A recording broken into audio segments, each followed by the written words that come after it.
Okay, well, I will try, well, my idea was try to be like kind of a, a an overview of how we use in genotyping in the work we do in Latin America. And essentially, the first thing that I think is important to realize is that the notion of using locus as genetic markers, and at the end, what I think what's really important to do when you're choosing your markers is to understand that, well, good science depends, of course, on having an interesting questions, and then based on your question, use the molecular marker that you need, and of course, not all markers are made equal. You have codominant, you have markers with different modes of evolution, you have markers that evolve at different mutation rates. And there is a plethora of markers that have been used in malaria, from surface proteins that very few people are still using nowadays, but mostly for talking about multiplicity of infection, like MSP3 alpha and Vivax, MSP2 falciparum. They are very useful for some things, but of course, there is immune selection of them. SNPs, which are excellent for regional patterns, as we have seen today. And then microsatellites that are very informative in the context of elimination programs in terms of few losses, but the problem is that they have very complex patterns of mutations. So what kind of question we usually try to solve? So we usually can use genetic markers for a lot of different types of questions. For example, individualization. Does this sample relate with another sample? Relatedness is how this sample relate with a different group. We want maybe to assign a particular sample to a population source, and that's what we usually we're trying to do in many cases in the context of elimination. And of course, the typical aspect of population structure, trying to define areas that are isolated and not connected with others, then you can target differentially for elimination.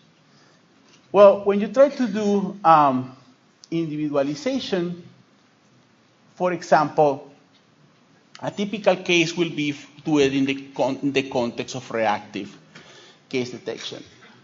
We participated in a study with colleagues in Colombia trying to understand if there was urban or peri-urban malaria transmission, and essentially using reactive case detection, you find a primary case, and then you go back to the houses and do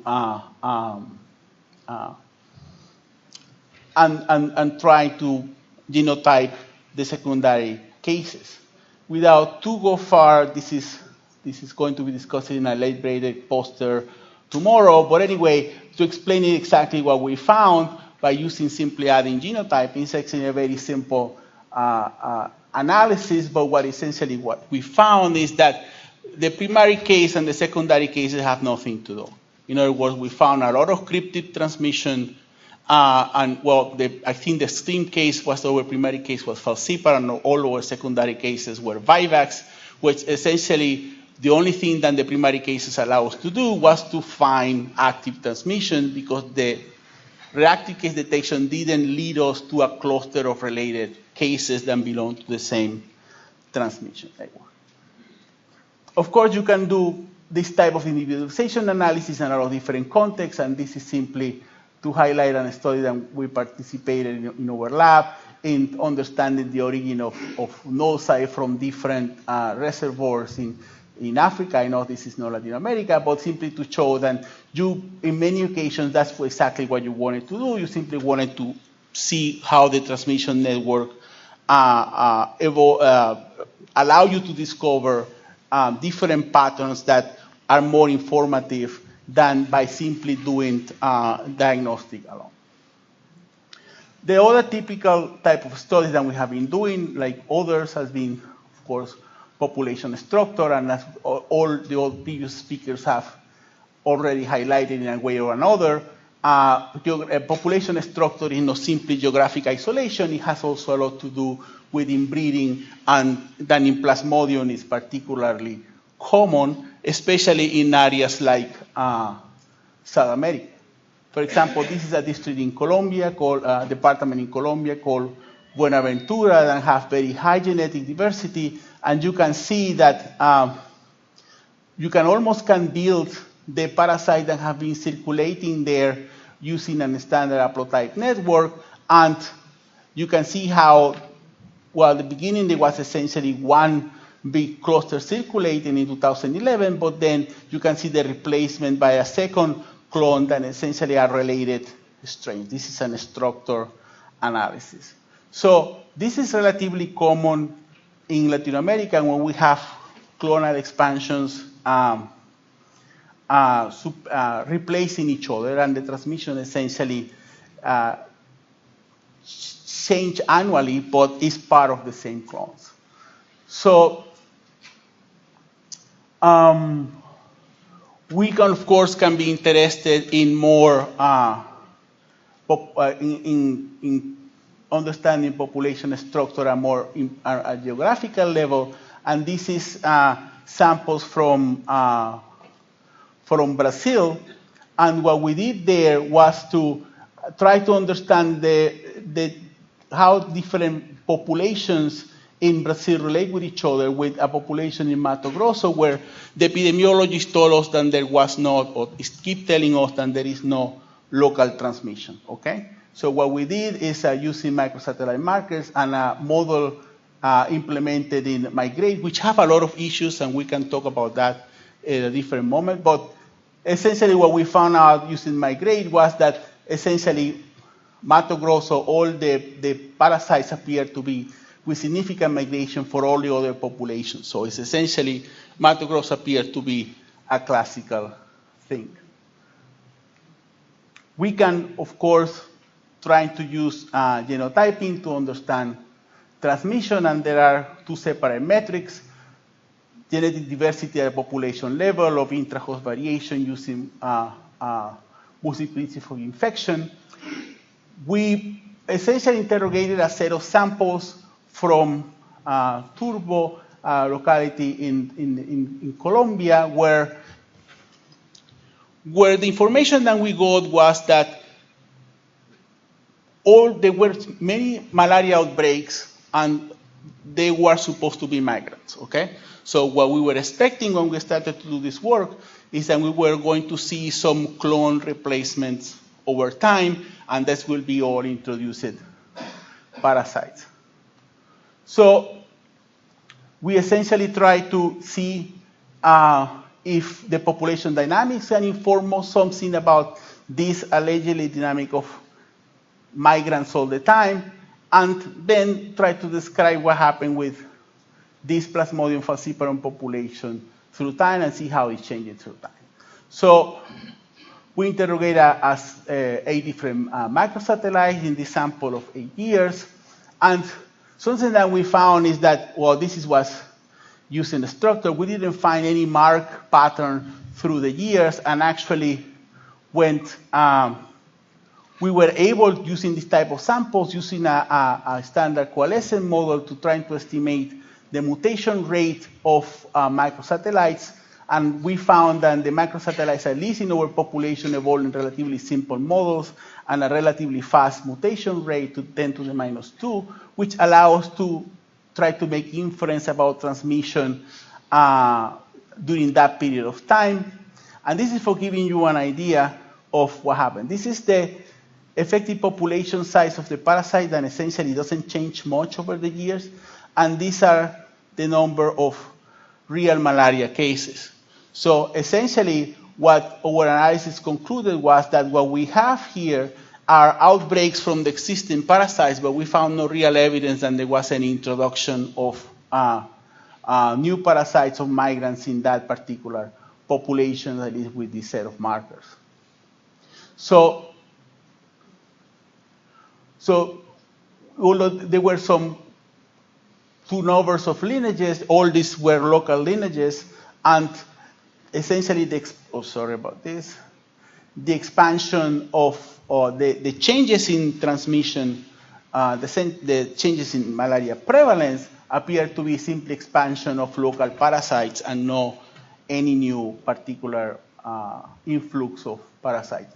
So the other thing, of course, that this work allows to say is that genetic diversity, of course, is not linear to malaria incidence, and clicking the wrong button.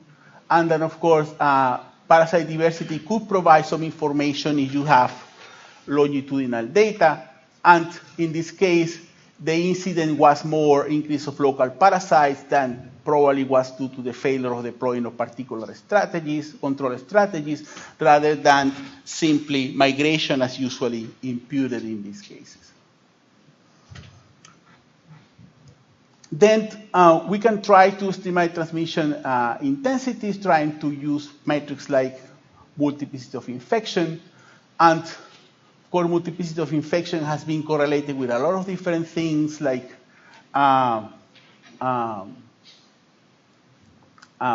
potential severity, disease severity, etc. And what we did was essentially trying to understand what was the role, first understand multiplicity of infection, but also trying to track genotypes in a well-matched control study in different populations in Colombia, where both Vivax and falciparum were endemic.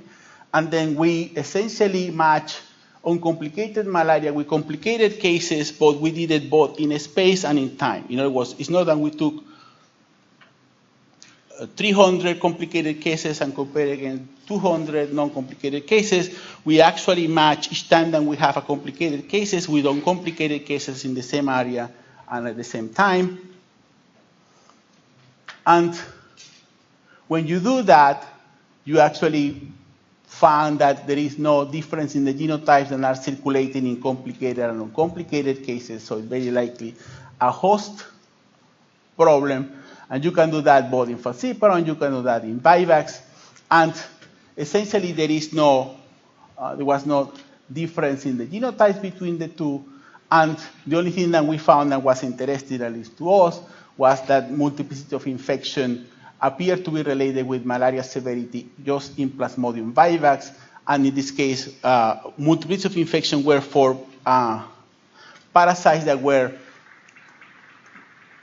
dissimilar in at least 2 microsatellites or more.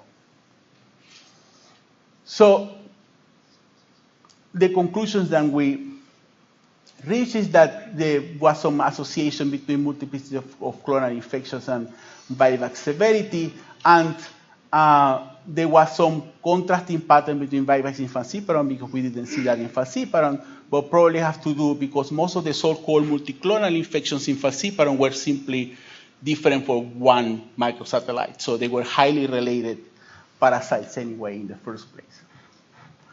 Then the other type of question that we're trying to answer is what is the role of asymptomatics? And in this context, we are really not much interested in population structure and geographic structure. We're more interested in understanding. We have we're doing active case detection, so we have several asymptomatic cases and symptomatic cases, and we wanted to contrast how we can learn from doing haplotype networks between the two.